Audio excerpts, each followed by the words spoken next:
Sri Aurobindo's Savitri, a legend and a symbol. Book 2, the Book of the Traveller of the Worlds.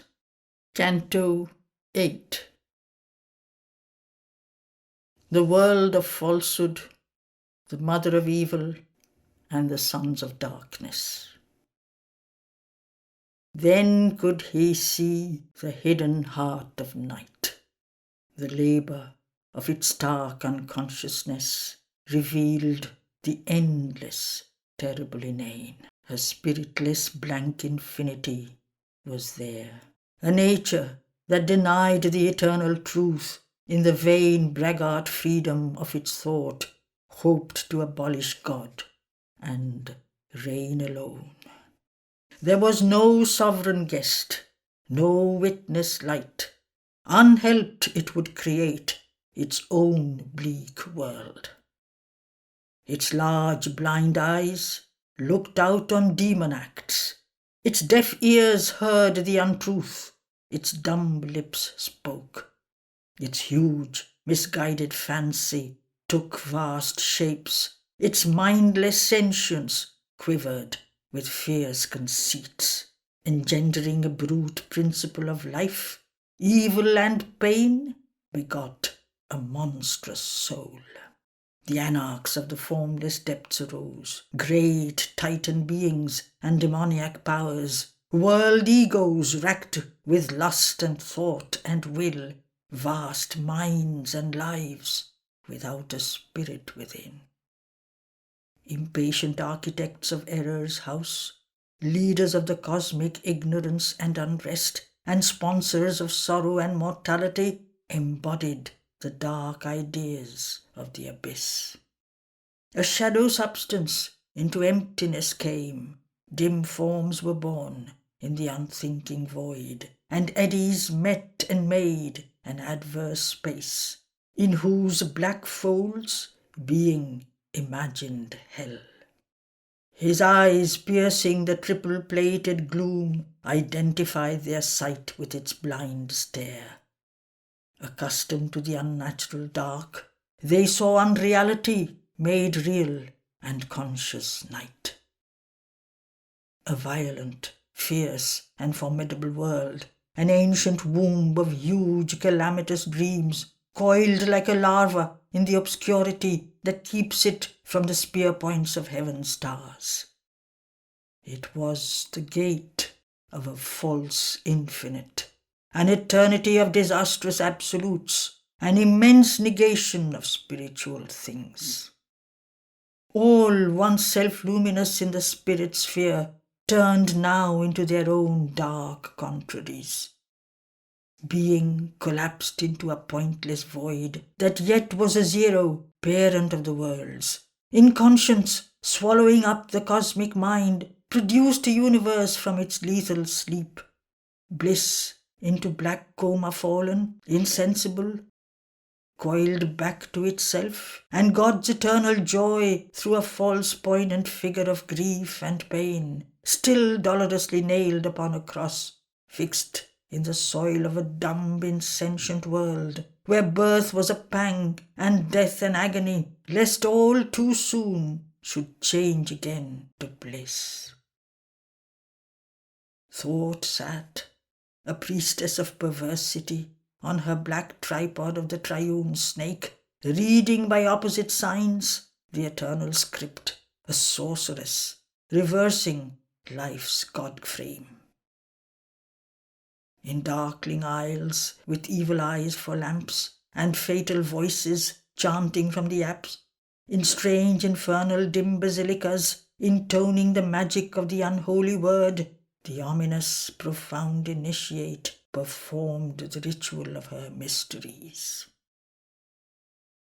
There, suffering was nature's daily food, alluring to the anguished heart and flesh, and torture was the formula of delight. Pain mimicked the celestial ecstasy. There, good, a faithless gardener of God, watered with virtue the world's upas tree, and careful of the outward word and act, engrafted his hypocrite blooms on native ill. All high things served their nether opposite. The forms of gods sustained a demon cult. Heaven's face became a mask and snare of hell. There, in the heart of vain phenomenon, in an enormous action's writhen core, he saw a shape, illimitable and vague, sitting on death who swallows all things born. A chill, fixed face, with dire and motionless eyes, her dreadful trident in her shadowy hand outstretched, she pierced all creatures with one fate. When nothing was, save matter without soul, and a spiritless hollow was the heart of time, then life first touched the insensible abyss, awaking the stark void to hope and grief. Her pallid beam smote the unfathomed night, in which God hid himself from his own view. In all things she sought their slumbering mystic truth, the unspoken word that inspires unconscious forms. She groped in his deeps for an invisible law, fumbled in the dim subconscient for his mind, and strove to find a way for spirit to be. But from the night another answer came. A seed was in that nether matrix cast, a dumb, unprobed husk of perverted truth, a cell of an insentient infinite. A monstrous birth prepared its cosmic form, in nature's titan embryo, ignorance. Then, in a fatal and stupendous hour, something that sprang from the stark inconscient sleep, unwillingly begotten by the mute void, lifted its ominous head against the stars. Overshadowing earth with its huge body of doom, it chilled the heavens with the menace of a face. A nameless power, a shadowy will arose, immense and alien to our universe. In the inconceivable purpose none can gauge, a vast non-being robed itself with shape. The boundless nescience of the unconscious depths covered eternity with nothingness. A seeking mind replaced the seeing soul. Life grew into a huge and hungry death. The spirit's bliss was changed to cosmic bane. Assuring God's self-cowled neutrality, a mighty opposition conquered space. A sovereign ruling falsehood, death and grief, it pressed its fierce hegemony on the earth, disharmonizing the original style of the architecture of her fate's design. It falsified the primal cosmic will, and bound to struggle and dread vicissitudes, the long, slow process of the patient power. Implanting error in the stuff of things, it made an ignorance of the all-wise law. It baffled the sure touch of life's hid sense, kept dumb the intuitive guide in matter's sleep, deformed the insect's instinct and the brute's, disfigured man's thought-born humanity. A shadow fell across the simple ray. Obscured was the truth light in the cavern heart that burns unwitnessed in the altar crypt behind the still vehement secrecy, companioning the godhead of the shrine. Thus was the dire antagonist energy born, who mimes the eternal mother's mighty shape, and mocks her luminous infinity with a grey, distorted silhouette in the night. Arresting the passion of the climbing soul, she forced on life a slow and faltering pace. Her hands deflecting and retarding weight is laid on the mystic evolution's curve. The tortuous line of a deceiving mind the gods see not, and man is impotent. Oppressing the god spark within the soul, she forces back to the beast the human fall.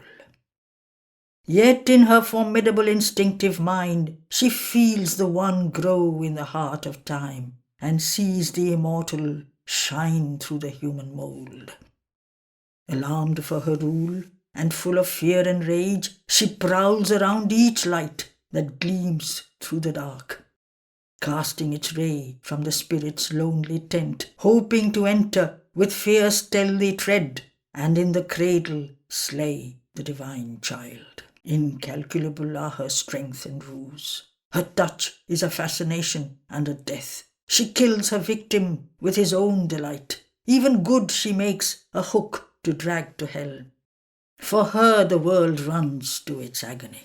Often the pilgrim on the Eternal's road, ill-lit from clouds by the pale moon of mind, or in devious byways wandering alone, or lost in deserts where no path is seen, falls, overpowered by her lion leap, a conquered captive under her dreadful paws. Intoxicated by a burning breath and amorous groan of a destroying mouth, once a companion of the sacred fire, the mortal perishes to God and light. An adversary governs heart and brain, a nature hostile to the mother force. The self of life yields up its instruments to titan and demoniac agencies that aggrandize earth nature and disframe. A cowl, the fifth columnist, is now thought's guide. His subtle defeatist murmur slays the faith, and lodged in the breast, or whispering from outside, a lying inspiration, fell and dark, a new order substitutes for the divine. A silence falls upon the spirit's heights.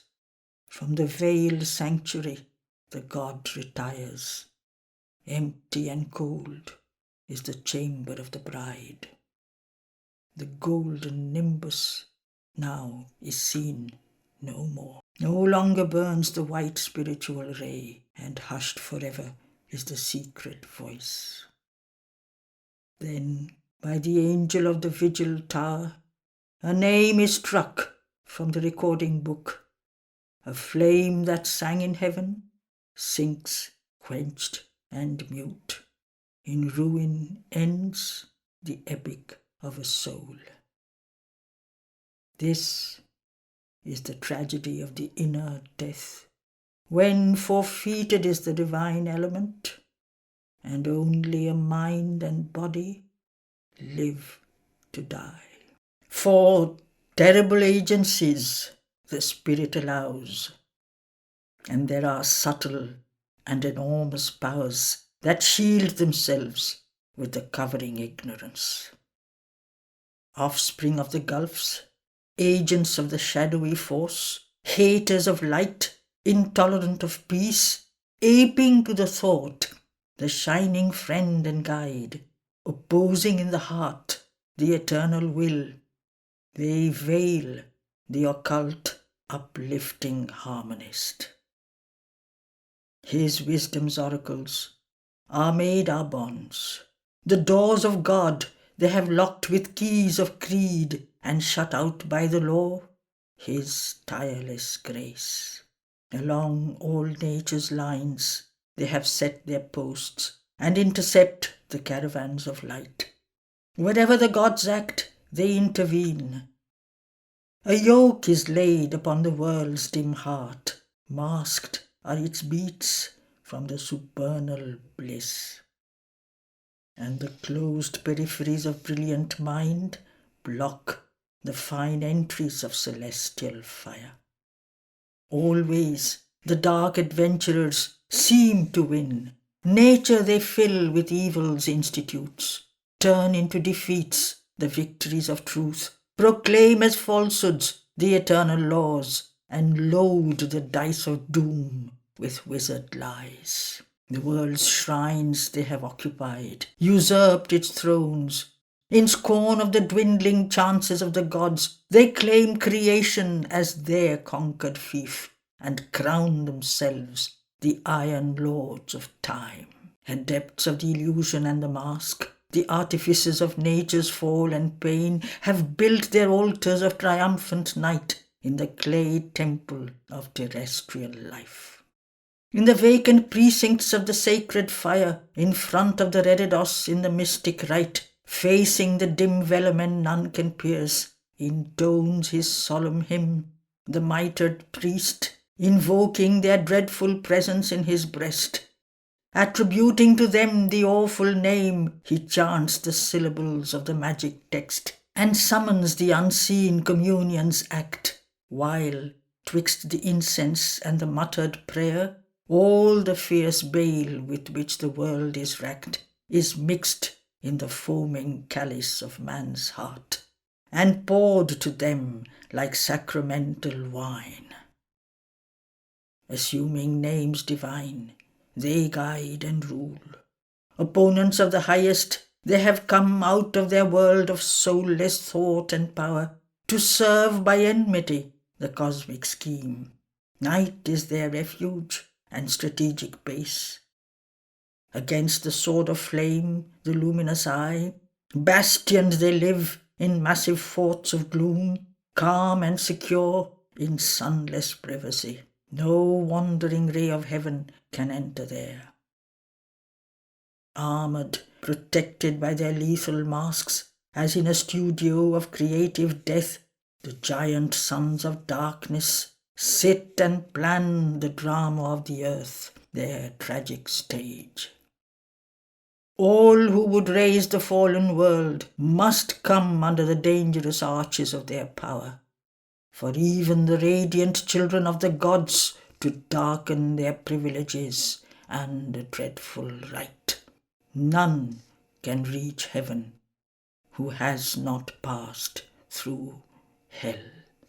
This too, the traveller of the worlds must dare. A warrior in the dateless dual strife, he entered into dumb despairing night, challenging the darkness with his luminous soul. Alarming with his steps the threshold gloom, he came into a fierce and dolorous realm, peopled by souls who never had tasted bliss. Ignorant, like men born blind, who know not light, they could equate, worse still, with highest good. Virtue was to their eyes a face of sin, and evil and misery were their natural state. A dire administration's penal code, making of grief and pain the common law, decreeing universal joylessness, had changed life into a stoic sacrament and torture into a daily festival. An act was passed to chastise happiness. Laughter and pleasure were banned as deadly sins. A questionless mind was ranked as wise content. A dull heart's silent apathy as peace. Sleep was not there. Torpor was the sole rest. Death came, but neither respite gave nor end. Always the soul lived on and suffered more. Ever he deeper probed that kingdom of pain. Around him grew the terror of a world of agony, followed by worse agony. And in the terror, a great wicked joy, glad of one's own and others' calamity. There, thought and life were a long punishment, the breath a burden, and all hope a scourge. The body, a field of torment, amassed unease. Repose was awaiting between pang and pang. This was the law of things, none dreamed to change. A hard, sombre heart, a harsh, unsmiling mind, rejected happiness like a cloying sweet. Tranquility was a tedium and ennui.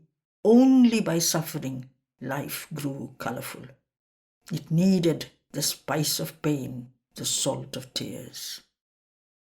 If one could cease to be, all would be well, else only fierce sensations gave some zest. A fury of jealousy, burning the gnawed heart, the sting of murderous spite and hate and lust, the whisper that lures to the pit and treachery stroke through vivid spots on the dull, aching hours. to watch the drama of infelicity, the writhing of creatures under the harrow of doom, and sorrow's tragic gaze into the night, and horror and the hammering heart of fear, were the ingredients in time's heavy cup that pleased and helped to enjoy its bitter taste. Of such fierce stuff was made up life's long hell. These were the threads of the dark spider's web, in which the soul was caught, quivering and wrapped. This was religion. This was nature's rule. In a fell chapel of iniquity, to worship a black, pitiless image of power, kneeling one must cross hard-hearted stony courts, a pavement like a floor of evil fate. Each stone was a keen edge of ruthless force, and glued with the chilled blood from tortured breasts, the dry, gnarled trees stood up like dying men, stiffened into a pose of agony, and from each window peered an ominous priest, chanting Te Deums for slaughter's crowning grace. Uprooted cities, blasted human homes, burnt writhen bodies, the bombshells massacre. Our enemies are fallen, they sang. All who once stayed our will are smitten and dead. How great we are, how merciful art thou. Thus thought they to reach God's impassive throne, and him command, whom all their acts opposed, magnifying their deeds to touch his skies, and make him an accomplice of their crimes. There no relenting pity could have place, but ruthless strength and iron moods had sway, a dateless sovereignty of terror and gloom. This took the figure of a darkened god, revered by the racked wretchedness he had made, who held in thrall a miserable world, and helpless hearts, nailed to unceasing woe, adored the feet that trampled them into mire. It was a world of sorrow and of hate. Sorrow with hatred for its lonely joy, hatred with others' sorrow as its feast. A bitter rictus curled the suffering mouth. A tragic cruelty saw its ominous chance. Hate was the black archangel of that realm. It glowed, a sombre jewel in the heart, burning the soul with its malignant rays, and wallowed in its fell abysm of might. These passions even objects seemed to exude, for mind overflowed into the inanimate that answered with the wickedness it received. Against their uses used malignant powers, hurt without hands, and, strangely, suddenly slew, appointed as instruments of an unseen doom. Or they made themselves a fateful prison wall, where men condemned wake through the creeping hours, counted by the tollings of an ominous bell. An evil environment worsened evil souls. All things were conscious there, and all perverse. In this infernal realm he dared to press, even into its deepest pit and darkest core, perturbed its tenebrous base, dared to contest its ancient privileged right and absolute force. In night he plunged to know her dreadful heart. In hell he sought the root and cause of hell. Its anguished gulfs opened in his own breast. He listened to clamours of its crowded pain, the heartbeats of its fatal loneliness. Above was a chill, deaf eternity. In vague, tremendous passages of doom, he heard the goblin voice that guides to slay, and faced the enchantments of the demon sign, and traversed the ambush of the opponent's snake. In menacing tracts, in tortured solitudes, companionless he roamed through desolate ways, where the red wolf waits by the fordless stream, and death's black eagle screamed to the precipice, and met the hounds of Baal who hunt men's hearts, baying across the velds of destiny. In footless battlefields of the abyss, fought shadowy combats in mute eyeless depths, assaults of hell endured, and titan strokes, and bore the fierce inner wounds that are slow to heal. A prisoner of a hooded magic force, captured and trailed in falsehood's lethal net, and often strangled in the noose of grief, or cast in the grim morass of swallowing doubt, or shut into pits of error and despair, he drank her poison draughts till none was left. In a world where neither hope nor joy could come, the ordeal he suffered of evil's absolute reign, yet kept intact his spirit's radiant truth.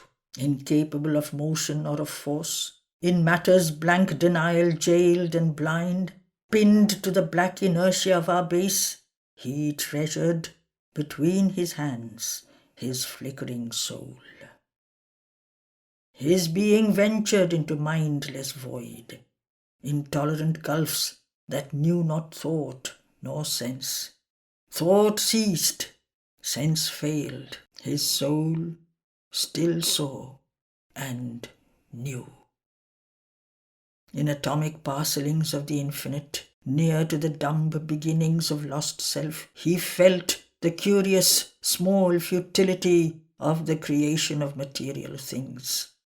Or stifled in the inconscient's hollow dusk, he sounded the mystery, dark and bottomless, of the enormous and unmeaning deeps, whence struggling life in a dead universe rose. There, in the stark identity lost by mind, he felt the sealed sense of the insensible world and a mute wisdom in the unknowing night. Into the abysmal secrecy he came, where darkness peers from her mattress, grey and nude, and stood on the last locked subconscious floor, where being slept, unconscious of its thoughts, and built the world, not knowing what it built. There, waiting its hour, the future lay unknown. There is the record of the vanished stars.